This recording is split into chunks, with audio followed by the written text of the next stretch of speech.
It's part of America. You go to Hawaii, and there's a tremendous, very strong influence of Samoan.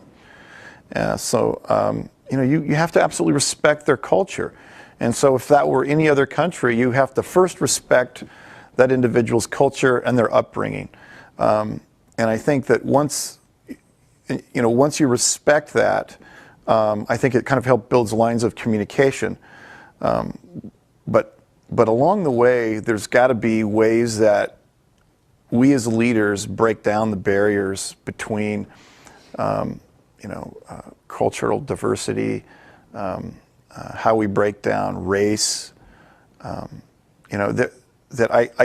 think it will only happen at the top. And I guess my point is, you won't have to first respect somebody's position. I think then you have to be morally comfortable with yourself and how you handle it, and then maybe you can break down and communicate to one another and have what I would call a mutually beneficial relationship. The two dysfunctional things that you discussed was, I think, communication. If the organization from the top management all the way down, and I hate to use that as an analogy, I really like the Nordstrom's analogy where they put the shareholders on the bottom and the CEO, and then they do an inverse org chart, and then the customers are up here and the employees are here. But having used that organizational structure, what I would say is that communication is key. You have to communicate with one another, and everybody on your team, whether you have 30 employees or 150 employees, they absolutely have to know what the mission and the goals are and the products and services of the company. They have to know that. Once they know that would be step one. There's no question about that.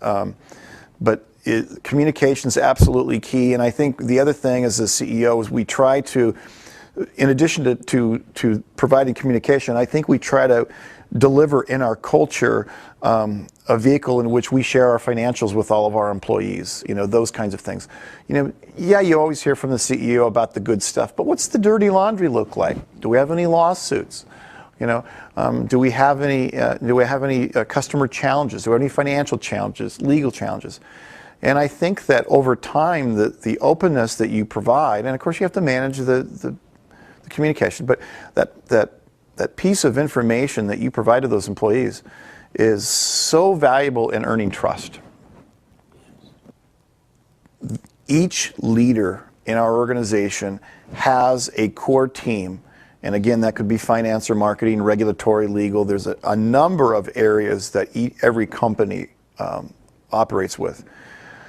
I would say that to try to keep the teams integrated, one of the things that we do is, if you are a leader or a CEO of our company, you may manage the marketing team, you may manage the financial team if you're the CFO.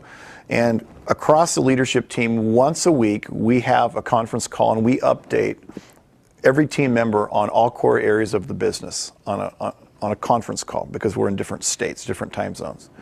Once a month, we provide PowerPoint presentations on those very core teams to one another in a real-time, face-to-face interaction. And we'll do that in markets that we've not been in. So we don't necessarily always do it at the home office or the corporate office. We'll do it in other locations. So we try to make sure that, again, the level of communication is there, which I think delivers trust and really kind of integrates the team. The last thing I'll say to that, and people think this is a little odd, is I'll actually bring a facilitator in, and we'll ask 3 or 4 kind of really tough questions as a leader, and the rest of the individuals in the room get to listen to that. So here I'll give you a scenario that I ran into at one company, NextLink, which was a Craig McCaw company in Seattle. They'd ask something really silly like, what's your favorite food? Okay, now we're talking CEOs, CFOs, CIOs. I think there was 10 members, 10 senior management folks. And this is a vehicle where you can get to know your partner a little bit better, or your coworker. You'll ask you something like, what's your favorite food? What's your favorite sports team? Then they'll get into some deeper questions. What childhood experience happened in your life that made you the person that you are today? There are some people that went to college and dropped out. There are other people that have taken different career paths and end up in telecom. The point of these stories is, and when you talk about integration, it's a vehicle that really brings you together, is that I now know you, Mark, better than I knew you before. And you know a little bit about something about me, And there's this kind of mutual trust in there to say, you know, I always wondered why X John Doe or Jane Doe, you know, kind of performed the way that they did, or why they always felt they were underachieving. And now in your mind, you know the answer to that story. And the first thing that's there is trust. They trust that you're not going to bring that anywhere else. The second thing that's there is that you know now how to manage them a little bit differently, because they opened up to you and provided you something about their lives. And some companies aren't comfortable with that. Others are. It's done wonders for our company because I think we know now what makes each other tick, and it builds the trust and integrity between the lines of senior management. It's built in our culture. We have we have our kind of our own mission statement, and regardless of the markets we're in, we always expect to give back to the community. So as an example, I will tell you that, you know, many years in my experience, I've built fiber optic networks in Yakima, Washington, Bellingham, Billings, Montana. I mean, you know, that's Northwest related. But by doing that, the ultimate goal is to leave one of those communities better technology-wise than they were when we came there. And so you'll see in our mission statement as our organization that, you know, there's this kind of monetary value that all companies like to, you know, accomplish, and that's profitability.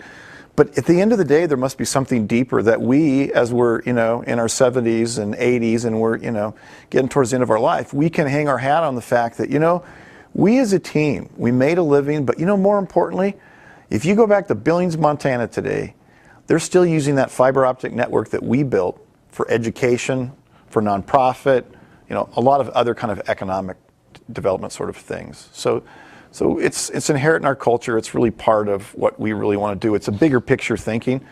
But you see many businesses, if the first line of responsibility to their shareholders is absolutely money or monetary value, you can see right through that. And I think it takes a little longer, but if you can sit back and develop a culture that supports, you know, giving back to those communities, it'll come back to you 2 and 3 times fold. Plus, at the end of our lives or end of the day, we'll feel good about ourselves. Is that as a leader, I may do a few things with our senior management group on, let's just say, a personal note. Maybe there's a community event or something like that. But there are very few things that I will do in kind of a couple setting with our employees. Not because I don't want to, because you kind of have to draw the line of communication in the sand in terms of, you know, you want to be a friend, you want to be a peer, you want to be a mentor to your employees, but you also have a fiscal responsibility to the shareholders. And whether that be myself, because I own a good portion of the company, or the other minority shareholders we have, at the end of the day, I have a responsibility to those folks. How I go about it and the ethics and how I manage our company is one thing. But I do have a responsibility to make safe and appropriate and prudent decisions. So I really believe that there is a very gray area of, on one side of it is authoritative, if you will. There's an authority position that I play, and at some point I'm willing to soak up all the information I can, but everybody has to understand at the end of the day, it's my call and I have to make the decision. How you balance that will probably depend on some of your success, both with your employees and your shareholders. It's a delicate balance. Over the years, we do have educational seminars to further educate our folks. We have credit or monetary credits available for those who want to go to college or further education. So we try to do those things. And the other thing you'll find in our culture and mission statement is that you know, it's not just a job. In fact, if you're looking for a job, probably 180 is not the place for you. If you're looking for a career, those are the kind of people that we really want, because those kind of people always want to better themselves.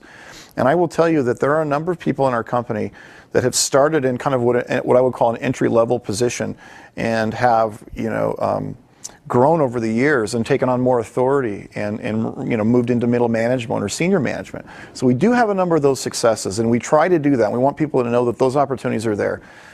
I hire as much for education as I do for attitude and aptitude.